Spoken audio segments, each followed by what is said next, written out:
Welcome to Pragmatic.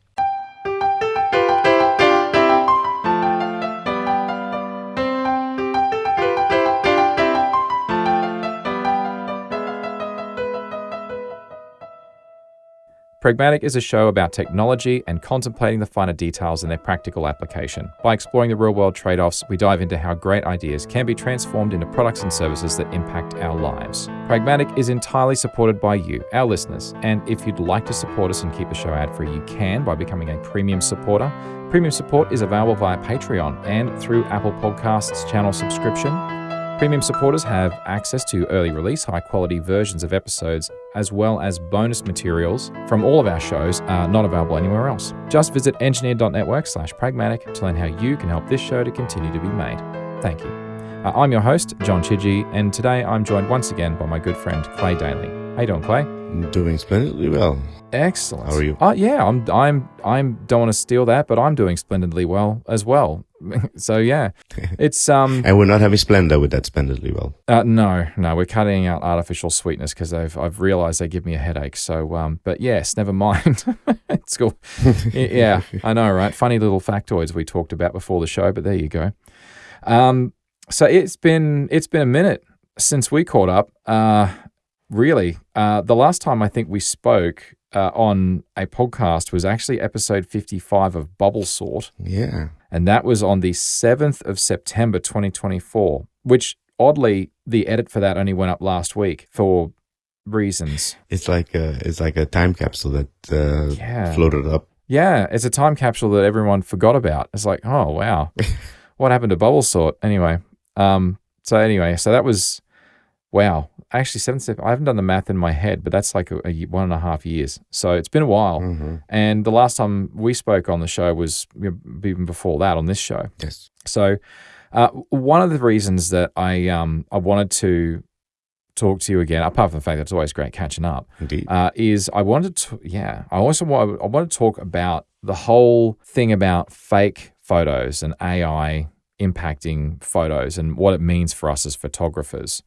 And although, actually, you know what? Before I get stuck into that as the main topic to talk about, because I know we both have some interesting some opinions on that. I haven't talked about photography much on Pragmatic recently, but I have actually got some new camera gear on this show. I did briefly talk about on Bubble Sort, but I think it's worth covering it here a little bit more because I've had the benefit now of actually using it. Quite a bit actually between then and now. Mm-hmm. So as you know, I'm in the Nikon or Nikon, whichever you want to pronounce, however you want to pronounce it. I'm in that ecosystem. Everything that I've got now, I got rid of all my old. So I used to have a D500. I sold that, and I've gradually got sold and replaced all of my F mount lenses with Z mounts. So, okay. Yeah. So I still have my Nikon Z6 II and all the other lenses I've spoke about previously. But before I went on a holiday, first of all, I went to Arizona and I did a talk in Arizona, which I have talked about on this show.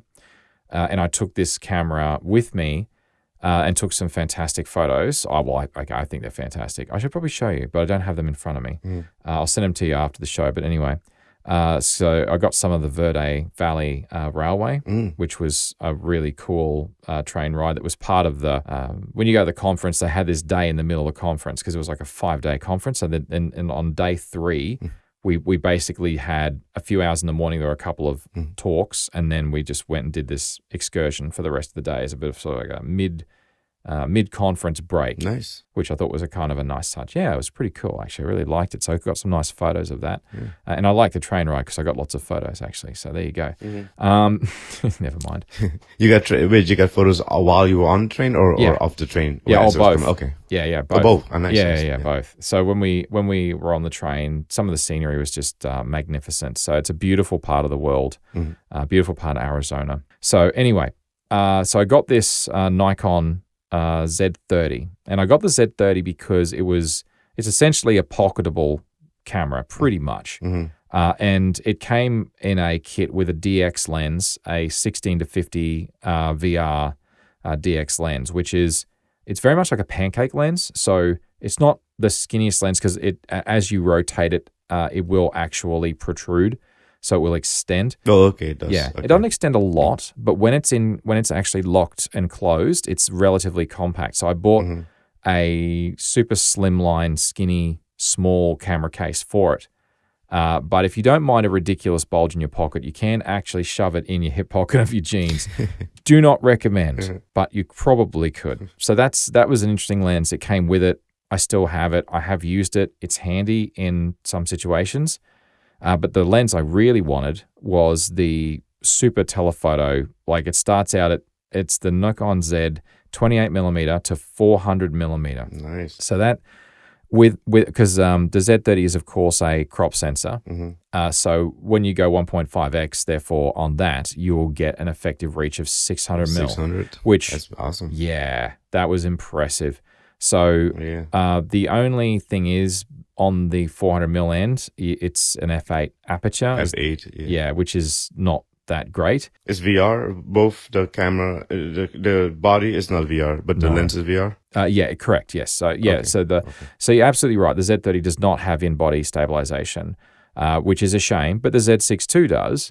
So when you put the 28-400 on the Z6 II, it's super stable and it's fantastic, and it takes great moonshots, which I think I've sent you one in the past. But where the combination of the Z30 and the 28-400 really shines is when you are on holidays, you can basically take photos of everything from close-up portraits all the way out to like distance shots, and like when I'm trying to bring in scenery. So what I did is I took that to Arizona and I was able to get some fantastic shots of like there were caverns in the side of the mountain range and the valley, and they'd been dug out by like Native Americans as shelters and so on against the heat over the centuries and whatever else. And so like you couldn't get close to them because they were a fair way away, but I had the reach. Nice. So I was able to get some better photos of those than most of the other people. Right. So one of the things I also took this lens away on is we did a cruise in about 3-4 months after that to New Zealand. And I took it with me to New Zealand. And I also took a whole bunch of really great photos I couldn't have otherwise got. So I've been really happy with it as a lens. The only caveats that you would expect is you do start to get a little bit of vignetting, and there's a little bit of pincushion distortion, even with the lens corrections that are done on the long end. It's still on the long end. Okay. Yeah. But you know what? It's for something that covers 28mm to 400mm, f4 to f8 across that range. I mean, that's still pretty impressive, and I'm not going to complain too much. It's not like I'm buying a prime lens that can give me 600mm of reach on a full frame. That's going to cost me $10,000 probably. So, I mean, for something that didn't cost a fraction of that can cover that range, it's pretty impressive. So I'm pretty happy with that, actually. Yeah. A lot of times I think, like I had people who got into photography with me years ago who aren't in it anymore because, they're always trying to strive for something extremely perfect. And it's like, think back about the capturing the moment, regardless, right? I mean, a vignette is, I'll take that if I got the moment that I was, striving for. Absolutely. Yeah, absolutely right. And I think taking photos of like scenery or of landscapes, or if your subject is a landscape and not a person, and it's not about capturing the emotion exactly in a scene, unless you're doing something a golden hour, I guess. But for me, like the emotion for me is like human emotion. When I'm taking photos of groups of people, those are the ones where I absolutely agree with you. So I'm not trying to capture every pixel perfect representation of what the scene was like, because I'm only interested in capturing the emotion of that person. And I find the best photos that I take are the ones when people don't realize that I'm taking the photo. Now, I don't mean that in a creepy way, but I mean that in a way that's not staged, Right. Those are my favorites. Right. But in any case, all right. So I also, however, did get a panorama adapter. and a tripod leveler, which is I'll put photos in the in the edit so people can see what I'm talking about. You probably know what I'm talking about anyway. So it's like the tripod leveler is just like two little metal triangles, and they've got little turning wheels on each of the points, and you can use that with the bubbles to just make sure it's perfectly level. So you turn one left and right or whatever else, and it just levels the two plates so that the camera's perfectly level. And then the other one's a panorama adapter, which is a 3-axis panorama adapter. So it's got an Arca Swiss adapter for attaching and detaching. So you can just put that onto the bottom of your mirrorless, and you can then there's like a pin, and you can move the pin around. So you can do settings for every 15 degrees, every 30 degrees, every 45 degrees. And it literally has a ball bearing on a spring inside it. So as you move, it clicks from position to position to position. So you get exactly the right spacing between them. And if you've leveled it properly, then everything will be a nice, perfect series of photos for a panorama. And I know that my iPhone can do it, but the quality of the photos are better on my Z6 II. Thank you very much. So there you go.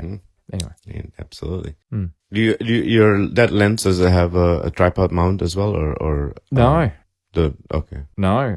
The only lens that I had, and this is past tense because I sold it, I had a 200 to 500 f 5.6. Yeah, that was their 5.6 constant aperture, and that was a beautiful lens. I took a lot of beautiful photos of that, but it was an F mount.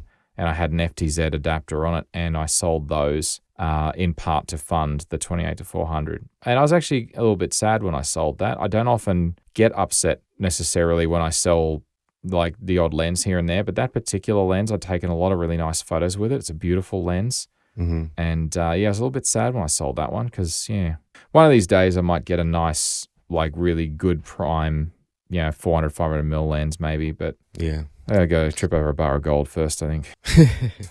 But the thing is that as time goes on, that lens might actually pop up on the used market for you might, every now and then I pop up and I see things not in the store, but like if you go to Facebook Marketplace, right, you might see someone who is selling it for half what it's worth, and every now and then you think, well, this is too good to be true, and actually you talk to them and you find out actually this isn't stolen and this is not too good to be true. They just don't want to sell it for as much as everyone else is, and it's a bargain. So it's not stolen, it hasn't been dropped, and it's not full of mold and fungus.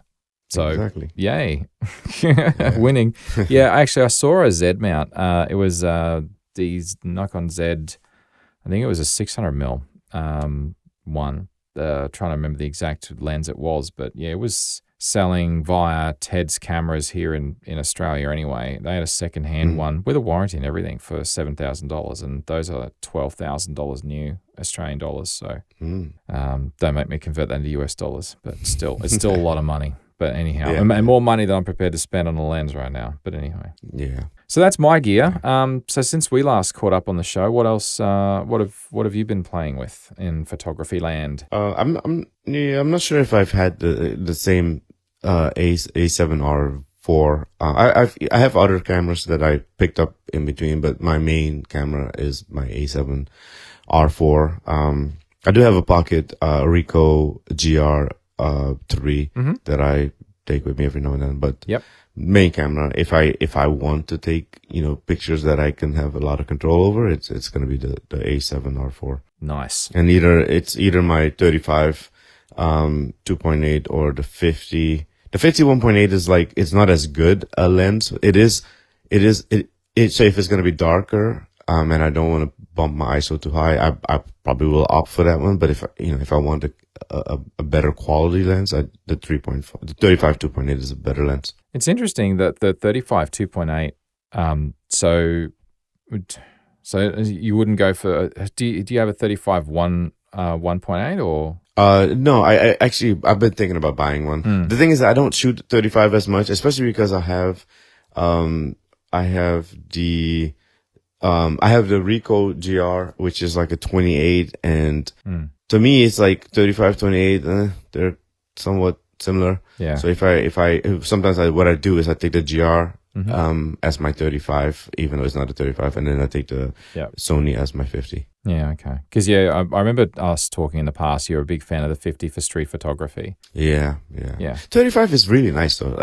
But sometimes, if you're out there with the 35, and let's say you're at the beach, you really do have to, if you want to get the picture of that person just, doing their thing, you do have to get a little bit closer than I like to. Yeah, that's a good point, actually. So, because I've got to admit, I do have a 50 millimeter Z mount lens, but it's actually a macro lens, and it's great. Is it 1:1? The ratio of I think so. I'm trying to remember. I think so. It's the MC50. Okay. So, and I've got the slide mount adapter kit. So I've been going through some of my father's old slides that we've come across as we've been tidying up and stuff. And so I got the slide mount adapter and everything for that.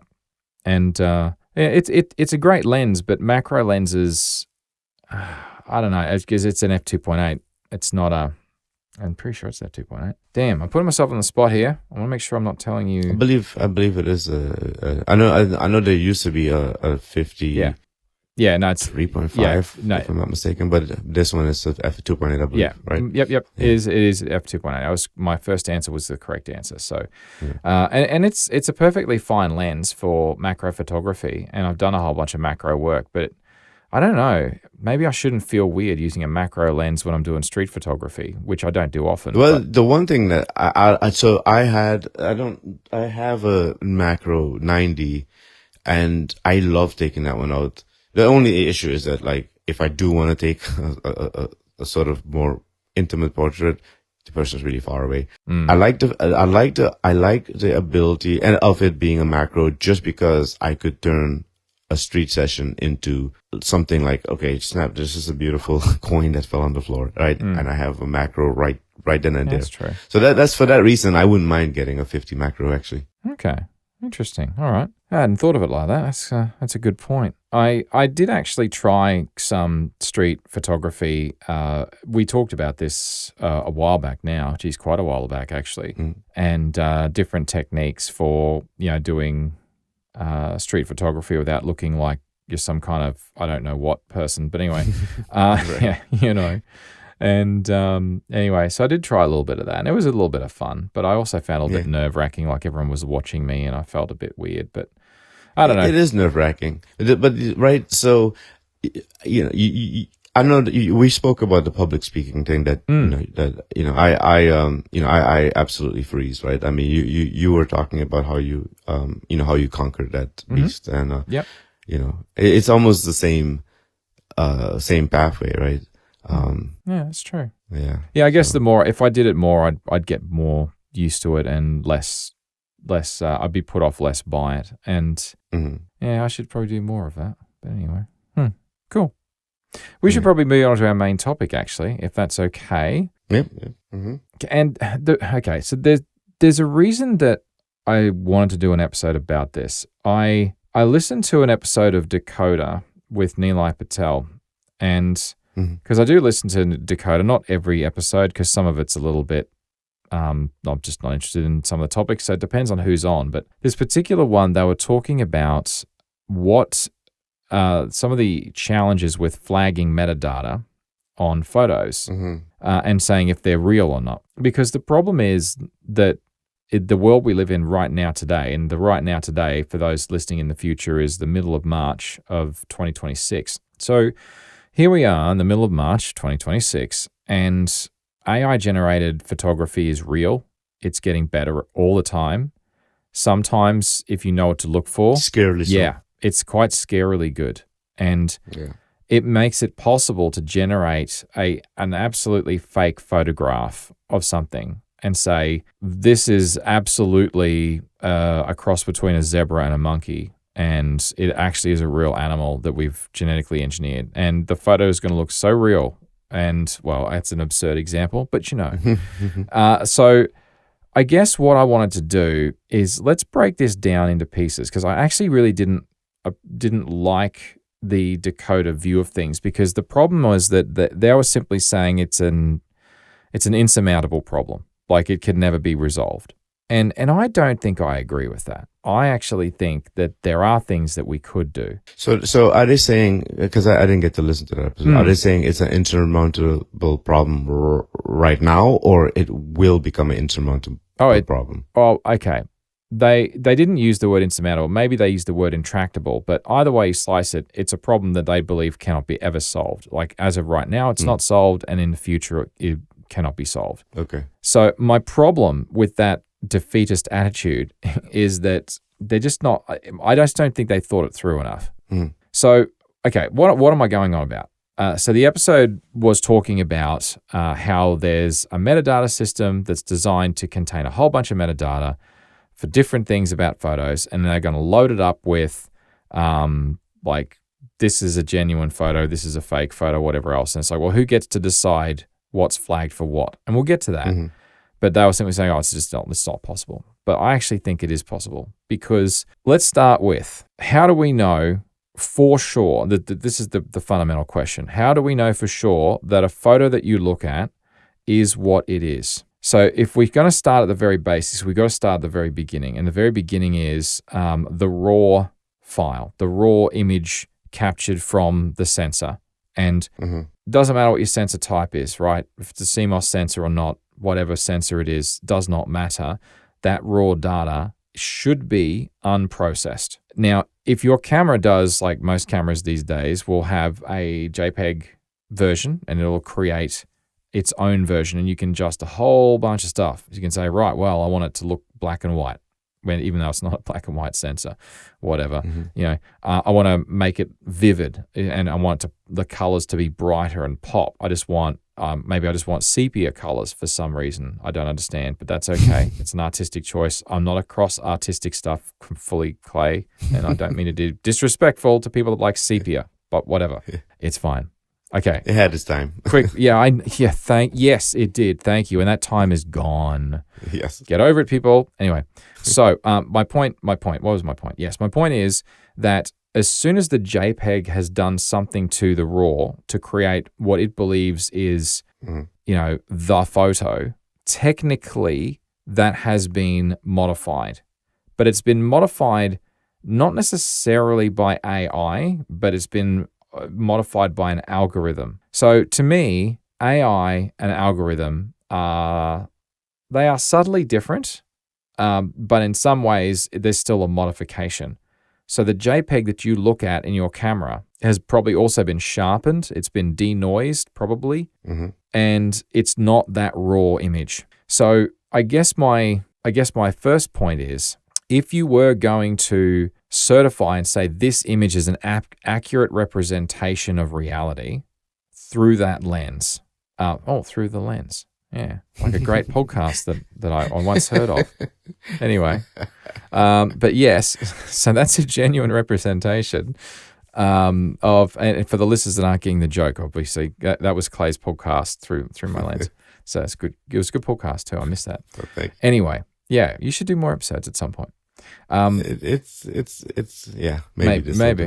just not through Anchor. Anyway, no, because you can't. Never mind. All right, sorry, I'm derailing us. It's my fault. Anyway, so if you were to send that raw file around, the challenge that I had about the whole decoder conversation is that they're saying that it's not possible for you to then, so anyone can flag that data as anything, so therefore it could be flagged as being AI generated when it's not, or it could be flagged as not AI, even if it has been generated by AI. But if you've got a raw file that's been captured from that sensor and written directly to a file, and you actually were to encode it and get a checksum based on that encoding, how is this, this surely should be possible to then have a manufacturer and say, you know what, all of the sensors and all these cameras, they're going to be accredited as being, if you extract a raw file in its unmodified format, here is a checksum you can validate. It is auditable. It's auditable, and we are a reputable company that is regularly audited.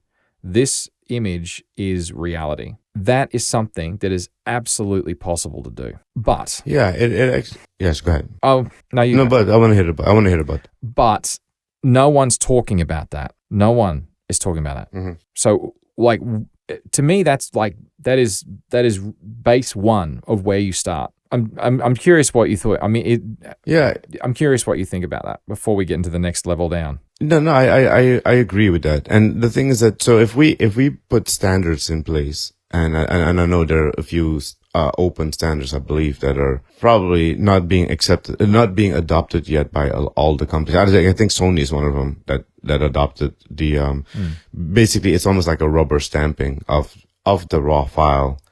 And if something comes out of the raw file, like a JPEG, there should be a signature that raw file has been stamped. Mm-hmm. And the JPEG should have the signature of that stamp. So there are ways, like two-factor authentication, right, is a thing, right? I mean, you can confirm, or you can verify by having multiple signatures, right? Mm-hmm. Multiple identification signals. Something like that should be and is being worked on right now. Something like that is the only way that we will get ahead of it. And so if they're saying that it is a problem that is not going to be solved, I'm not so sure if I would agree with that. If it's something that isn't solved at this moment, there's work being done on it. We don't have enough information in terms of having deepfakes out there. We don't have enough data out there, right? So like as time goes on, we're going to have a harder time confirming or verifying that something is a deepfake, because we have a time, there's a cutoff. Like if you look at a picture of Bill Clinton, there's a time where we know this picture has been on the internet at XY amount of places. Yeah. But as time goes on, we are entering a time now where a picture of you is on the internet, but another picture could come up of you on the internet, and you're, sitting in a whiskey bar, and you say, well, I've never been in a whiskey bar again since 2025. But a picture of you now shows that you're going to have a hard time verifying that something like that hasn't happened without something like a digital passport or some sort of rubber stamp that shows that this picture actually was not generated from a true camera, but created from AI itself. Yeah. Or something to that effect. Yeah. So I guess what I'm thinking is that if you had a system that was every CMOS, I keep saying CMOS, but you know what I mean? Every camera sensor that you've got has a unique number that is encoded with it. Yes. You encode the file against that number. There's a manufacturer code as well.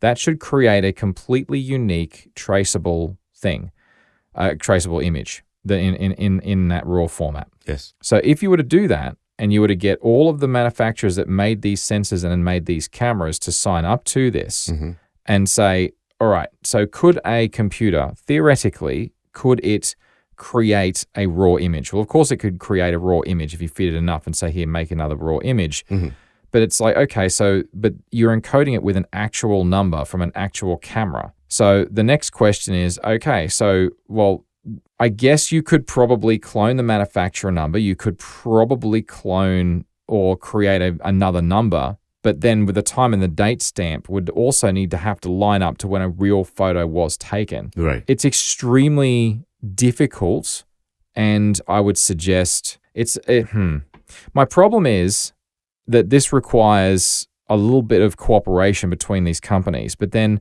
if you think about domains and domain registrars and the chain of trust in domain certificates, like root certificates and all that stuff, down to the certificates you might get through something like Let's Encrypt or whoever, it's like there's a hierarchy of trust. You should be able to achieve something very similar using photos if you were to actually encrypt it properly at the source and get to check some at the source, that if anything was changed, you would know. So let's assume that is better to do than to not do it, to at least have some basis in reality. So this is what was taken in reality. So the first challenge for myself against this is, what if I use a filter? What if I put a red light filter, ultraviolet filter? Obviously not a neutral density filter, but maybe even if, I don't know, like if you're using filters on front of that lens, is that still reality? So I'm going to tap out of the argument at this point, because as soon as any photographer does this, you could argue that that's not reality because people don't see that. But then the sensor sees things that a human eye doesn't always see. Absolutely. And sometimes it sees things that we do see that it doesn't see. Yes, exactly. So ultimately, I think that I have to draw a line there and simply say, you know what, I'm going to ignore the possibility that someone's put Vaseline on their lens and hence that's not reality anymore. But you know what I mean? It's like, let's just accept that is artistic license. However, once you have it in a digital format, if it becomes a JPEG and there are in-camera adjustments, there is nothing stopping you from having, I would suggest two systems, like two mechanisms. The first mechanism is, here's the RAW, it's the original. Here's the JPEG that's been created. Here are the settings that were changed. So you could flag it under a category of in-camera adjustments if you want to and add that metadata, and then you show the image history, and then that becomes auditable. So a human can then look at the RAW file. They could look at the JPEG file. They can look at in-camera adjustments, sepia tones for whatever reason, adjust it, denoising, whatever was applied, and say, right, is this photo a representation of reality? And this is the problem. As soon as you do that, it's like, okay, well, what qualifies as modifying an image? What qualifies it? Because if you're changing that color to sepia tones, well, you're modifying it. And maybe that's okay, because that's not the deep fake AI generated photos that people are worried about. But you got to start here and think about it like this before we get to the AI generated stuff. So I don't think that that's too big of an ask, because most cameras will take both RAW. You have an option to take RAW plus JPEG. Right. So you can encapsulate that in a common file, and you can have metadata, doesn't matter how it's stored, metadata that says, I applied the following filters, it's been denoised at this level, like here's everything that was done to the photo. That is now traceable and auditable. And so far, that's not hard. Yeah. So then what? The next problem. Now we get into Photoshop. Yeah. And things start to go to the next level down. So let's just say we want to get out the Band-Aid tool and the patching tool and the magic eraser tool. Depending upon what software you're using, it has a slightly different name.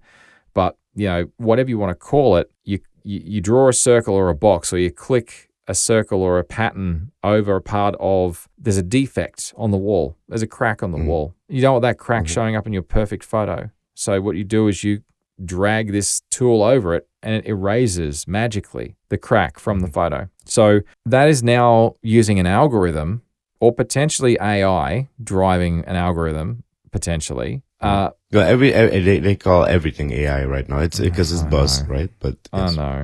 It's so irritating. I know. It's not AI anything. It's just an algorithm, but whatever. Right. Yeah, you're absolutely right. It gets annoying too. But yes, it does. But the question is, as soon as you start doing that, now, if I take a crack out of a wall and the photo is of a person with the wall behind them, getting rid of that crack in the wall, that's not really modifying the intention of that photo. Like, that photo is just of that person. The wall is a distraction. By getting rid of the crack, you're drawing the viewer to the person in the portrait, as opposed to, oh, look at that crack in the wall. It's like, don't look at the crack in the wall. Look at the person's face. What are you doing?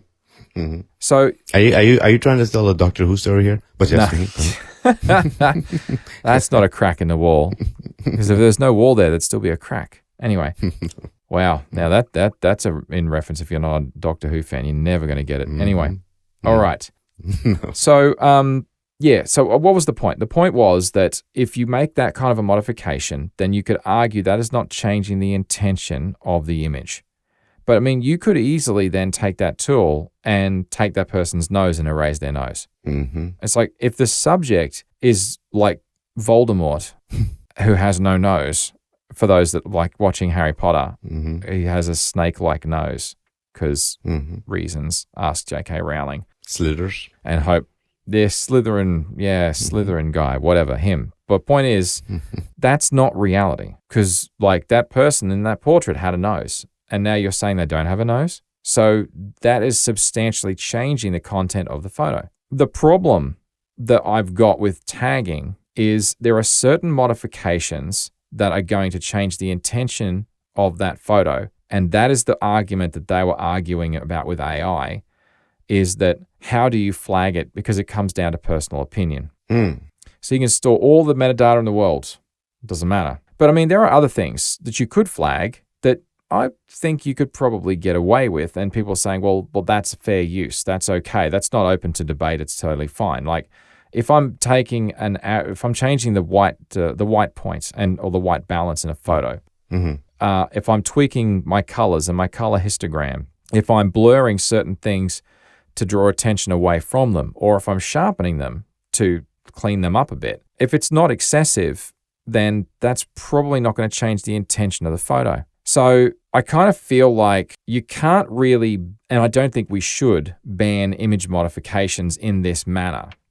And we're going to get to the AI stuff in a minute, but it's like you want to be creative. So you shouldn't ban modifications to images. I mean, good luck trying to ban it anyway. I just think that tracking the metadata of what's changed and potentially why it's changed, might be valuable. And if you actually store a history of each of the stages that it was modified, that becomes an auditable, traceable history. And then you can track back to what is reality. So I mean, So the thing is that, okay, if you're talking about tracking modifications that someone has done, you might get pushback from someone who is high selling artist, right? A photographer who decides, well, my photography is worth $20,000 a frame, right? Having a record of their modifications is having a record of the secret sauce, right? Of course. So the pushback might come from those in the actual practice of it. Now, that's fair. I would submit my tracing just so that people understand that, well, what was captured actually was captured by my sensor and modifications were done by me rather than some algorithm or AI. Do we get to a point where you can have AI do the edit for you by giving it instructions and saying, hey, modify this picture for me in this way, to mimic, another artist's look? Do we, do we actually want to have that be flagged? Because it isn't modified by your hand. It is modified by instructions, right? So I guess so there's a few things in there. So let's start with the is it modified or the selection made by human versus an algorithm or by AI? Those changes were made.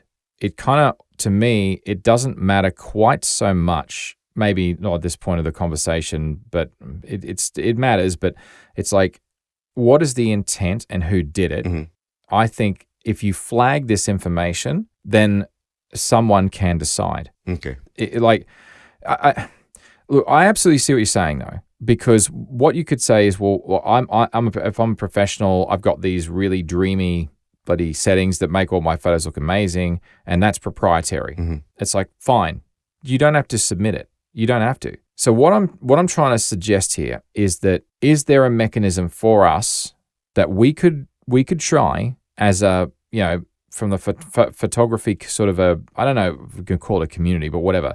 Is it possible for us to agree that there would be a methodology? And the methodology would need to be, is it traceable from what you submit back to, from this is reality? Gotcha. And if it's traceable, then you can submit and you can say this is reality. Because and why that's important is, to me, this is why I want to talk about this, is because I think this is crucially important in the world that we're in right now, because what's happening is that people are taking photos of real things that are happening, and then they're being told that's fake news. That's not real. That's been generated by an AI. Dangerous. There is no... Absolutely. And because there is no chain of trust, because there is no authenticity of this is reality, has it been modified? Yes, the color was adjusted. Has it been modified again? Yes, well, this particular photo had a crack removed from the wall. These things are not auditable. These things are not traceable. And therefore, it's easy to label them as saying, well, that's not true. That's not real.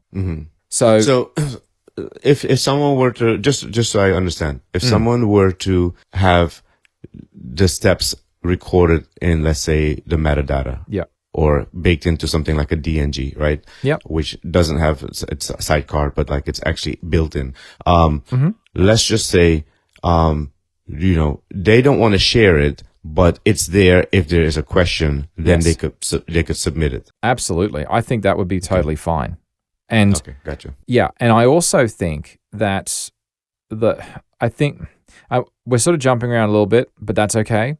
I think that if you wanted to be, okay, so let's say you're Shutterstock, or 500px, or let's say you are a major photography website where photographers can submit their work and get paid for it. If people want to get paid for something, then those websites would need to be absolutely certain that what they flagged in there as being modified or not modified, real or not real, was traceable, because their credibility is now built upon the fact that that chain of trust exists and it's auditable. Because if it's not, so for example, I can foresee a future that's not that far off. If we don't have some level of chain of trust in our images and our videos saying that this is real and this is not, then we're going to reach a point where news organizations who are practically now barely trusted, or if they're not, probably shouldn't be, and you can't trust what people post on YouTube. You can't trust what people post on social media, because you have no idea if it's real. And so this is a massive problem, because it means that we've lost our ability to trust anything that we see or hear unless it's our own eyes. So in other words, everything that we've gained in the last 40 years of internet and being interconnected, news, media, and all that, maybe even for even longer. Mind you, if you're believing the newspaper 100 years ago, you're probably just as much of a mug as you are today, but never mind that. It's like we will have lost massive ground, because now we're down to I only trust what I see, smell, taste, and touch myself, which is therefore limited because I have a limited scope of movement. I cannot observe what is going on in other countries unless I am in them. So if I have no trust, I have no ability to assess. If I can't assess, then I can't actually have an informed opinion. And fundamentally, that is where this is all coming from, I guess. So So my suggestion is that it is okay to modify images. That's fine. You just need to have a traceable chain and examples of what was happening at key points in that transformation. And I think it's probably problematic to have a scale, but it might help with a scale, because it's like, okay, what I mean by scale is, let's say you're making a modification. Well, you could say, let's go on a scale of 1 to 6, just because it doesn't have to be 1 to 6, but let's just, for John's example of John's proposed random attempt at fixing this problem. Okay, first of all, a modification level of 1, no modification from original. And you know what? That should actually be a scale of 0, to be honest, but whatever. Okay, 2, a minor level of balancing. So, for example, balancing out colors, histograms, that sort of thing. Maybe 3 might be removed elements without impacting the content. So that'd be things like minor airbrushing, removing extraneous stuff in the background. There's a chair in the background. I don't want a chair in my background. So you just delete that. Bye-bye chair, right? Good. It was distracting anyway. I didn't even realize it was there when I took the photo. It's fine. Like a level of 4, things are getting a bit more interesting now. So I've either added, I've moved, or I've modified an element. So this could be things like background changes, modifying the appearance of an individual, starting to modify the content in some way that may impact that context. Mm-hmm. So then we go up to a 5, which would be like things like I've merged this image or image elements. So there's more than one source image that's created a compound image, and the content of it now no longer matches the originals of either a source material. So let's say, Okay. So what about a panoramic if you were to have panoramic stitching? panoramic stitching is a good point. I didn't think of that. This is why I'm talking to you about it. Because I mean, it is a scene that's in front of you. It's just that your camera wasn't capable of, unless you did some weird cropping, your camera wasn't capable of capturing it in one frame. I don't have an immediate answer for that one. What you might need to have a separate section for stitched together drawings of the same scene. For that one, yeah. The one I was thinking of when I wrote this though was because as a photographer for the cricket club for 7 years now, I think it's probably been my last season because you said this is your last season 20 seasons ago. I know. If this is your subtle way of saying, John, I'm not sure I believe you, you're probably right to be skeptical. Let's see what happens. But for the moment, it's my last season. Anyway, but okay, so what happens is, stuff happens. Kids get sick. They don't show up. Their parents' car runs out of fuel or electrons or whatever the hell happens. They don't make it to photo night. So you take a photo of the team, and the team has 8 players at a junior grade, but you've only got 6 kids there. Now, I'm not going to say, sorry, 6 people that were able to show up, you don't get a photo. I'm not going to say that. So I take a photo of them, and I have 2 empty spots where I will digitally splice in the other 2 people, other 2 kids, when they show up subsequently. I'll take photos of them in those rough spots, and I'll stitch them together, and you will look at it, Clay, and say, that's terrible. The majority of people will look at it and say, oh, my kid was there. They were all in the same, my kid was in the same room. And I'll be like, no photographer would look at this and think it looks fine, but that's okay. Anyway, but that's what I had in mind when I thought about that one. But I'll have a think about the panorama. That's a really good point. And then I think the last one is a 6, which is it is a fully generated image. So it is AI created. It's entirely from a range of images ingested into a system, and it does not represent reality. So you could grade a photograph roughly on that sort of a scale overall and get a sense for, I'm looking for photos that have not been modified at all. If that was embedded in the metadata of the photo, it was respected by the manufacturer of the camera, the manufacturer of the sensor, and by the photo website, then that should be something you can search for. So the problem, of course, is the flagging and tagging and definition and of these things. Like, because you could say, like you point out a perfect example, panorama. It's an exception to this list. But I mean, going back to number 4, where I add, move, or modify elements, it's like, okay, so let's say instead of deleting the chair in the background, I want to move the chair slightly left or slightly right. Does that change the intention of the photo? What is the intention of the photo? Because it's like, okay. A more extreme example might be, I've got this photo of somebody who's holding a gun to someone's head, which is, purely artistic, just not getting at anything at all. And it turns out this person is actually just a normal person. But if someone adds an element like a badge, a formal badge of some kind, of some insignia onto that person's shirt, and that person is just a normal person, they're not actually representing any kind of official body or anything, you just completely change the context of that photo. So suddenly a person who should perhaps not be doing what they are doing is now doing said thing, even though they are not one of these people. Right. Photo goes viral, and it's like, but it's not real. Yeah. That's not what happened. So is it traceable? Can it be made traceable? So any software that you've got that can modify an image should be adding some basic set of metadata of saying, well, the following things were changed. A repair tool was changed on a cloud in the sky. But the problem is, and the same repair tool could be to remove someone giving a rude gesture with their finger. Or they could add a rude gesture that they're not making. The problem is that the software tool can just say, well, I used the repair tool. I don't know what the human did And if it's the AI making the decision, it has even less idea because it's an AI. Yeah.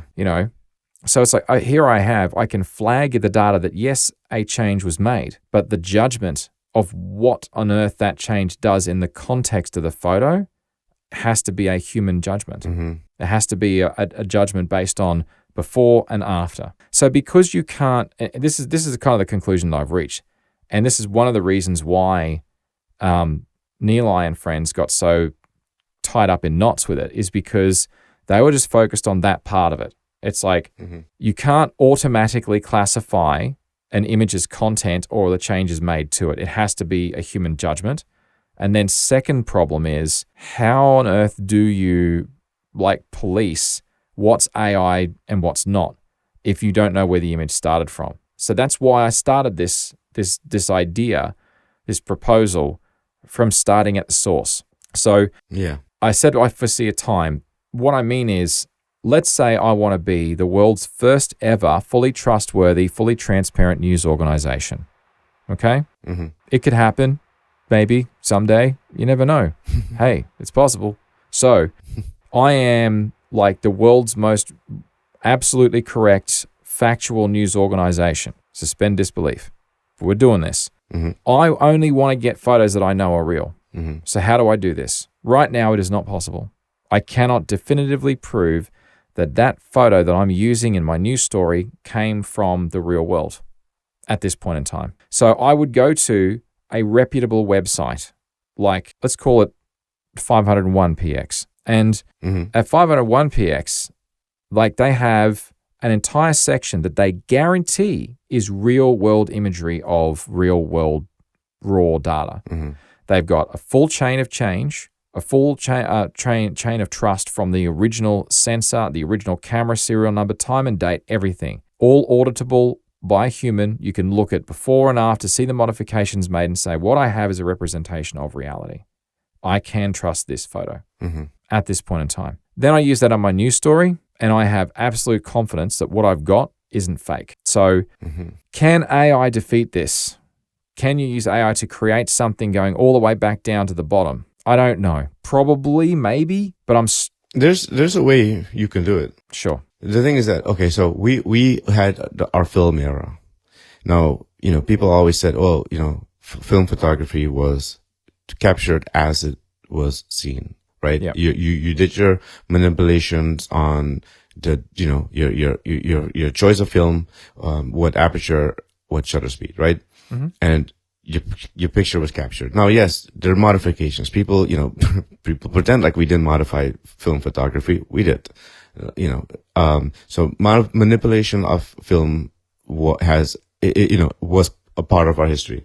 Now, let's just say if you take a picture with a camera that is part of the consortium of cameras that have, sensors that have a stamp, that the second the picture is taken, right? So you do your manipulations before you click the shutter, right? We have the ability to gauge, how bright, the actual captured frame will be, how in depth the separation from back to front.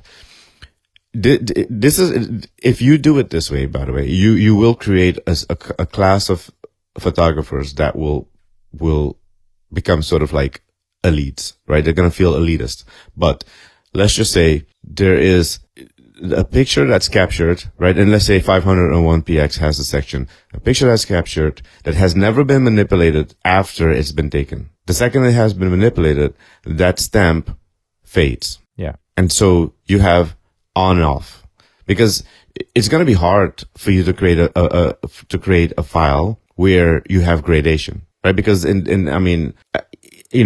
digital world, right, is on off usually. I mean, maybe there's a way to do a gradation, because then your levels of, okay, you go to 1 from 0 is a full stamp. You go to 1, it fades, it becomes green. Yeah. And then you keep going down until it becomes red. And red means you've actually completely manipulated it. Of course. So on off is easy to do. The world isn't ready for that. Well, but that is easy to do. I think the other fundamental problem with my proposal, and I'm I'm going to admit this up front. I keep saying this. It is traceable. It is auditable, but a judgment needs to be made by a human. And that is the fundamental failure of what I'm basically describing is it's going to take a lot of time and a lot of effort to prove and audit it and say this is actually real. This is what happened. And most people are not going to invest the time and the money and the effort to make those judgments. True. But they're not going to challenge every one. So that's the counterpoint to the counterpoint of the counterpoint is, I am not going to be constantly confirming the chain of trust is in place for every single image, especially if I have a website like 501px, for example, fictitious website that has nothing. It's real. It's coming. Yeah. But if you think about it, I think this is actually inevitable. Yeah. Because people are going to be so sick of it. They're going to be like, well, I can't trust anything anymore because we're already at that point now. Like if I think we've passed that point. We've passed that point. So if you don't believe that this is a problem, then you haven't been watching any kind of media, you haven't been watching TV, radio, listening to radio. I mean, even podcasts are being like made with fake voices and so on. People saying things they didn't say. Right. It's like it's ridiculous. Yeah. So where is that chain of? And I've even started thinking through the consequences of let's say just my voice. Like if someone clones my voice and say, "Oh, John Shiji said that the Earth is flat, and it turns out that uranium-235 is actually totally harmless, and you should have 3 spoonfuls a day." Oh gosh. It's like, well, you know what? Yeah, I'm just saying. Okay, everybody, dear listener, please do not ingest uranium-235. 1 teaspoon is more than enough. Don't even have that. That's the end of this public service announcement. We return to our program now. Thank you. Okay, so it's like you forgot about the flat Earth, though. You didn't. Oh, that's fine though. Yeah, you just keep going off the edge and it's fine. There's like a big springy bed at the bottom or something. Anyway, thing is, right, man. Okay. I got to bring it back. I'm sorry. Okay, it's late. Yeah. So I think that the whole audio, how do you do audio is a little bit more is a little bit of a different problem, but it's still not insurmountable. So the problem I have fundamentally is, if we aren't thinking about ways of building a chain of trust, then why are we even bothering? Because it's like if you and I, we're taking photos for posterity, for capturing the moment, capturing emotion. We are in so many ways not the problem. The problem is when the photos that we may take someday are used in a different context to create something that didn't happen. Right. How is it that we... And it's like, I don't know if anyone would ever trace photos back to anything I've taken and said, oh, well, John took a photo of this waterfall once. Turns out the waterfall is actually flowing upwards. I'm like, well, really? That's kind of cool. No, it's not. That's not real. It's all John's fault. John said that the photo that John took had water flowing up into the air. And I'll be like, yeah, that's some crazy stuff right there, man. I know. Surely that's not real. Anyhow, but yeah, I keep on throwing out ridiculous examples, but it's like the liability is going to eventually be on the supplier of the image. So who supplied the image? The image was supplied by the news organization. Where did the news organization get it from? Oh, well, you know what they did? They didn't get it from the 501px website. They got it from an AI-generated image because they were too lazy. Because this is happening a lot in news reports. Like you scroll through a news website today, most of the images that you see on there, like the title, cover image, or whatever else. The bait, the ones that wants you to click. Not most of them. Yeah, not most of them, but multiple of them are AI generated. So it'll be like some generic, like stock market crash. They don't show a photo of the actual New York Stock Exchange tickers and so on, because that's been done. That's boring. So instead they have some AI generated thing that's got an overlay of a graph and a big red arrow going bouncing downwards.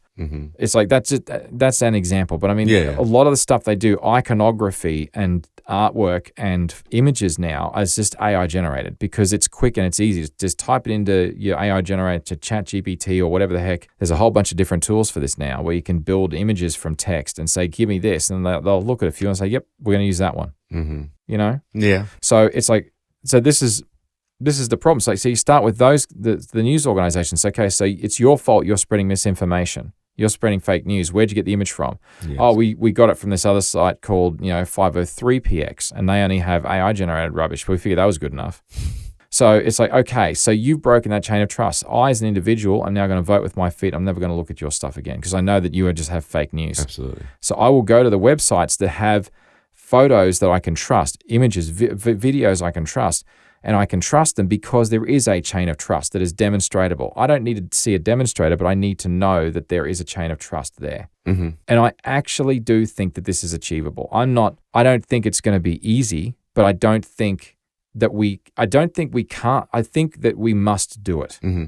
And if not, what I'm suggesting, something like it. Because if we don't, we may as well just turn off every way of ingesting images that other people take and videos that other people take. So all your TVs, all your smartphones, everything, just turn them off because you can't trust what's shown on them. Yeah. Great. So what if the person, let's say you have a committee, your news committee, something happens, some bombing happens. The person who takes the picture, and it happens to die, the file itself, just to think hypothetically about this for a second. Like, so if the file was, on a memory card, but it wasn't, so the way something like this would work, right, is you'd have to have a trusted software that is registered to you or the camera and the file itself. But let's say somehow the handshake doesn't happen. We're it's hypothetical, but then something that was captured, right? Some sort of massive event. It was only captured by one person. Let's just say the person happens to die. The handshake doesn't happen. It's an extreme example, but yeah. We don't have now the submission of something to prove that it was actually an actual picture taken. That's true. That's why, to me, in a way, the on-off, it's always on until it's been, like the canary in the mine, right? Yeah. It's either alive or dead, right? Yep. If it's dead, hey, guess what? It's time to bail, or you're already dead. Yeah. Right? As soon as you make any modification, then you are essentially, you can no longer trust that is an accurate representation of reality. Mm-hmm. If is that what you're kind of, that's kind of where I'm going. Yeah. Yeah. And I absolutely see that. And that's fine. And I agree with that. And that's why I say, well, that's why we need a way of encrypting it, not encrypting it. God, I keep saying encrypt. What I mean is getting it a authentic checksum that has been encoded with the serial number of the sensor, the serial number of the actual camera that took it, as well as like manufacturer information as well, time and date. Yeah. So if anything changes at all, then that checksum will change, and that checksum is embedded in the original. So if anyone modifies it, and this is exactly what so if you want to go to to download software, some software packages from people that are security conscious, they will give you, here's the file, here's the checksum.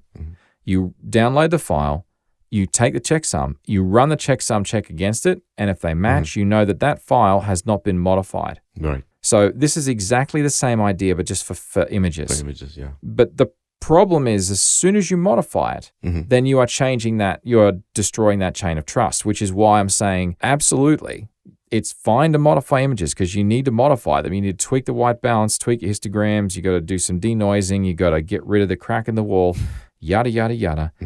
That is fine, so long as you have a traceable, documented path. And you can say, right, I made the following changes, this is what it looks like now. But wrapped up in the same file this is what it was at the beginning. Yeah. So any human can look at the two and see what was done and say, yep, that's an accurate representation of reality. So this is my proposal. But then again, your point about film is the closer to that because it's more difficult to modify. Yes, you can. Yeah.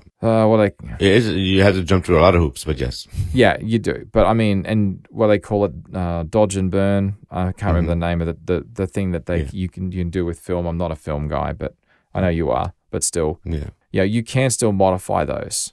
But at the same time, it's a lot more difficult, and you need to have a lot more talent, skill to do it. All right. So, in any case, Clay, I guess my problem is I don't have all of the answers. I never said I did. But what I do have is a reasonable amount of concern about the path that we are on as a civilization across and I mean that across the board. Mm-hmm.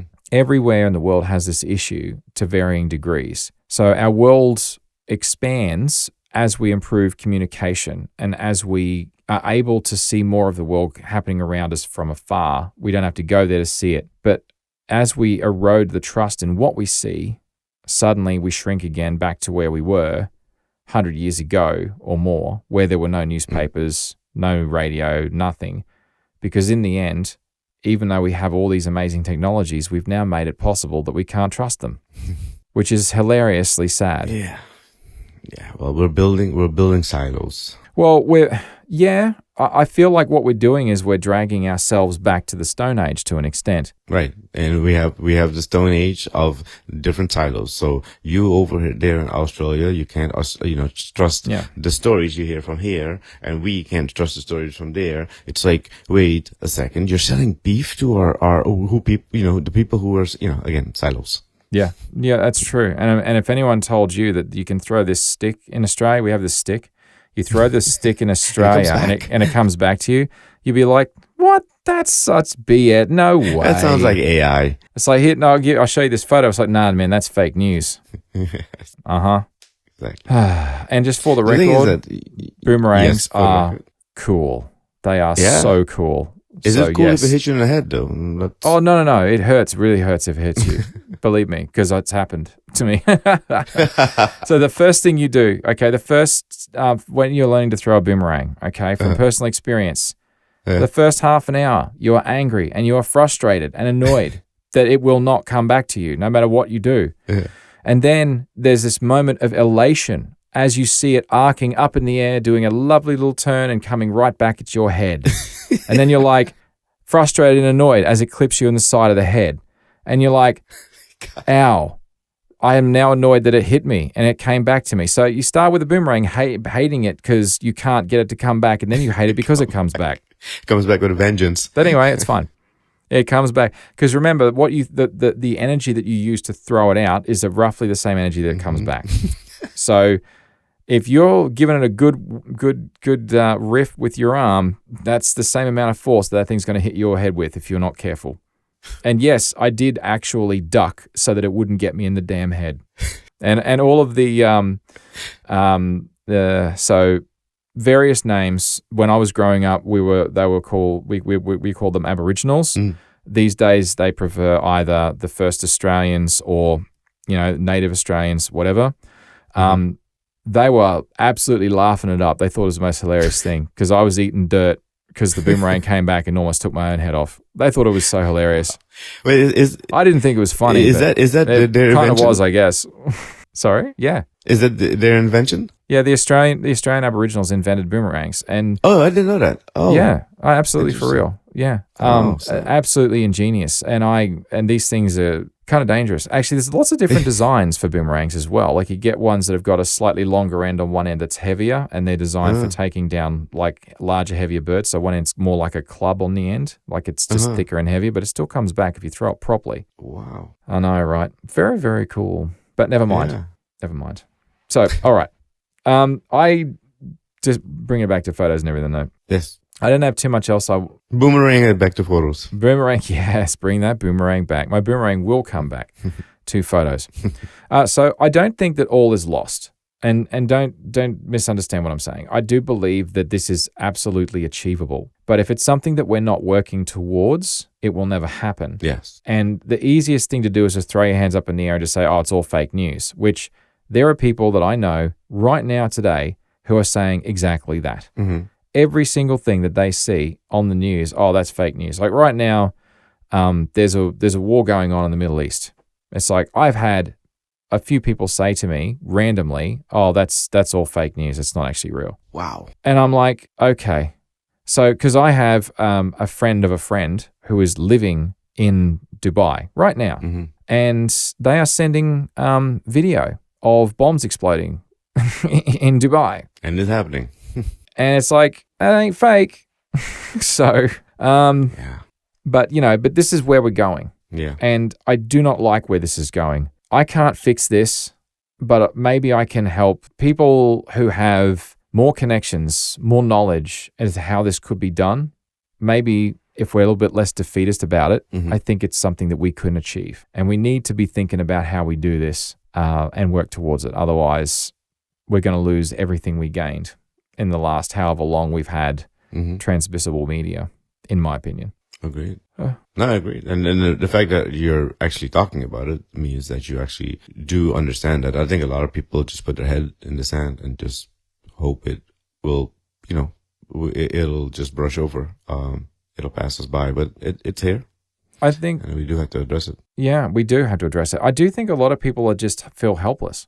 They just feel like, well, there's nothing you can do. It's like, if I can flag any photo and say it's not generated by AI or it is generated by AI, that's not good enough because that can be easily gamed by anybody. So it can be gamed by people in both directions. So I can say, well, absolutely, this is a genuine photo of my foot. And someone can flag it and say, no, that's an AI generated image of my foot. And I'll be like, hang on, man, you see my foot?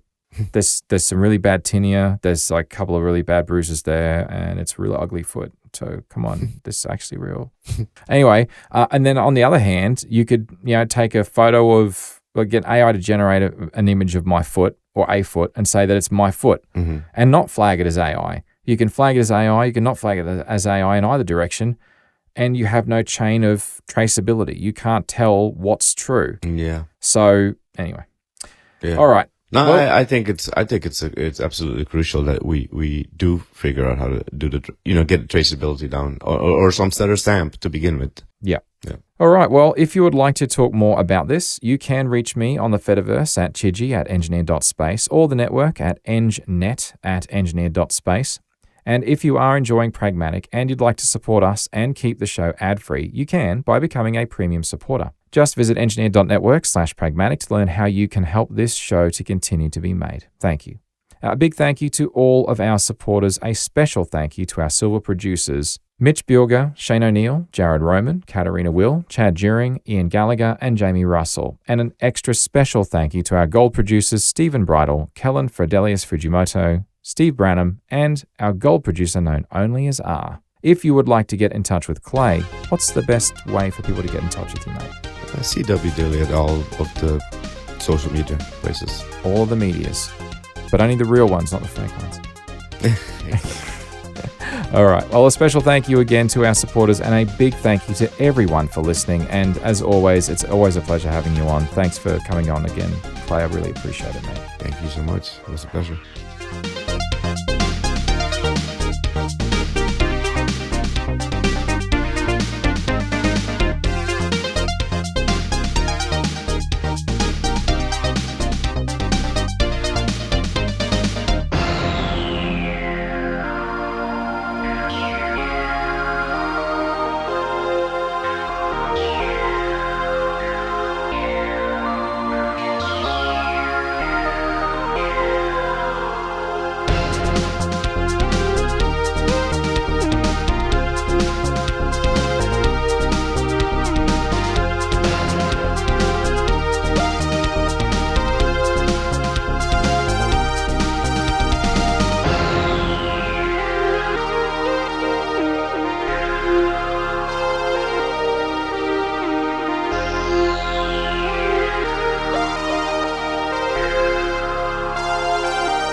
And we should do this more. Yeah, this was good. Yeah. I think we should do an episode on Boomerang.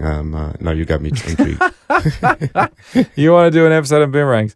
That'd be intriguing. Look, honestly, I think, in all seriousness, boomerangs are one of the absolute coolest things that the Aboriginals developed. It's really cool. But there's some other really, it is very cool. But there's lots of other things that they came up with as well that's really fascinating. So one of the things that has been good in the last few decades is that there's been a lot less of the stigma and a lot more of their history is being brought to light for people. Like when I grew up, we just weren't taught much of it, and that's changing, and that's a good thing. That's great. So it's a very deep, a very rich culture, and it's something that the whole concept of the Dreamtime, for example, is unique in the world. And it's just, I don't know, I just kind of like it. I can't explain why. Just yeah, it's kind of nice.